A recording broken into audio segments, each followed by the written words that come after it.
Hello everyone, welcome back to my channel. সদায় ৰাতিপুৱা শুৱাৰ পৰা উঠি মোৰ এটাই কাম, কোনজোপা ফুল গছত কেইপাহনো ফুল ফুলিছে তাকেই চোৱা। আজিও সেইটোৱেই কৰিলোঁ আৰু দেখিলোঁ যে প্ৰতিজোপা গছতে দুপাহকৈ নহয়তো বা এপাহকৈ ফুল ফুলিছে। তাৰপিছত পাপাই ৰোৱা ভোট জলকীয়াজোপা চালোগৈ, কেইটানো জলকীয়া লাগিছে, কিমাননো ডাঙৰ হৈছে। তাৰপিছত দেখিলোঁ ভোট জলকীয়াকেইটা ডাঙৰ হৈছে আৰু কেইবাটাও লাগিছে। তাকে দেখি মনটো একেবাৰে ভাল লাগি গ'ল। আজি ৰাতিপুৱা পানীৰ কাপটো লৈ বাহিৰলৈ ওলাই আহিলোঁ। ভাবিলোঁ আজি পানীৰ কাপটো বাহিৰত উলিয়াই বাহিৰতে খাম। আজি পানীত জিৰা কেইটামানো দিছিলোঁ, সেইকাৰণে ৰংটো অকণমান বেলেগ লাগিছে। কাপোৰ কেইটামান চাৰ্ফত দিবলৈ আহি দেখিলোঁ মেকুৰীজনীয়ে মাতি আছে। তাই নিউ মমি, তাইৰ কেইবাটাও বাচ্চা আছে, সেইকাৰণে তাই যেতিয়াই মাতে মই তাইক গাখীৰ বিস্কুট কেইটামান দিওঁ।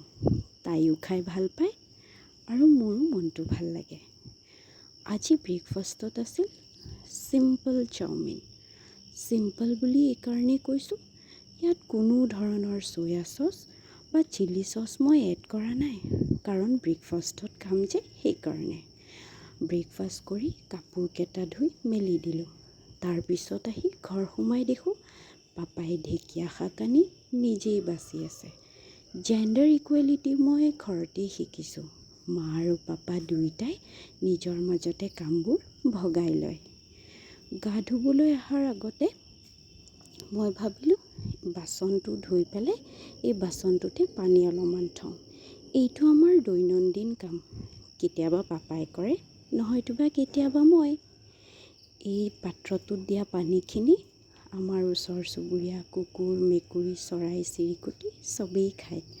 শালিকী কেইজনীয়েতো ইয়াত গাও ধুৱে। সেই নান্দনিক দৃশ্য যদি কেতিয়াবা কেপচাৰ কৰিব পাৰোঁ, আপোনালোকক নিশ্চয়কৈ দেখুৱাম। আজি লাঞ্চত আছিল ভাঙন মাছ আলু বিলাহীৰে আৰু ঢেকীয়া শাক। তৃপ্তিৰে ভাতকেইটা খাই থাকোঁতেই বৰষুণ এজাক আহিল। আজি বৰষুণ অহাৰ সময়খিনি পিছে খুবেই ভাল আছিল, কাৰণ ভাতকেইটা খাই উঠি বৰষুণৰ মাজত টোপনি যোৱাৰ আমেজেই বেলেগ। সেইটোকে ময়ো কৰিলোঁ। আজি আছিল মাদাৰ্ছ ডে। জন্ম দিয়া মাকজনীৰ কাৰণে মাত্ৰ এটা দিন হ'বই নোৱাৰে। তথাপি মানুহজনীৰ মনটো ভাল লাগক বুলি বজাৰ সমাৰ কৰিবলৈ ওলাই গ'লোঁ।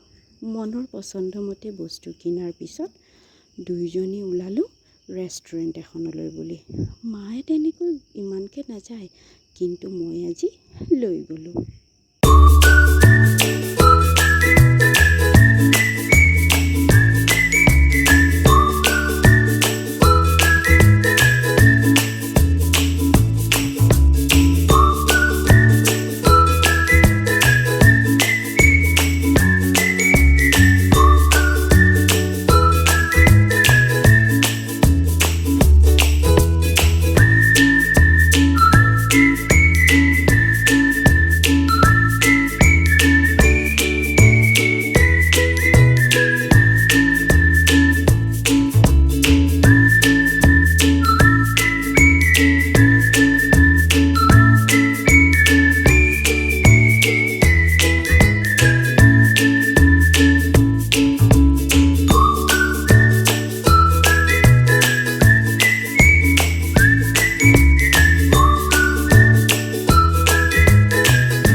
অতিবাহিত কৰা সুন্দৰ মোমেণ্টছখিনি কেপচাৰ কৰাৰ পিছত দুয়োজনে আকৌ ঘৰলৈ উভতি আহিলোঁ।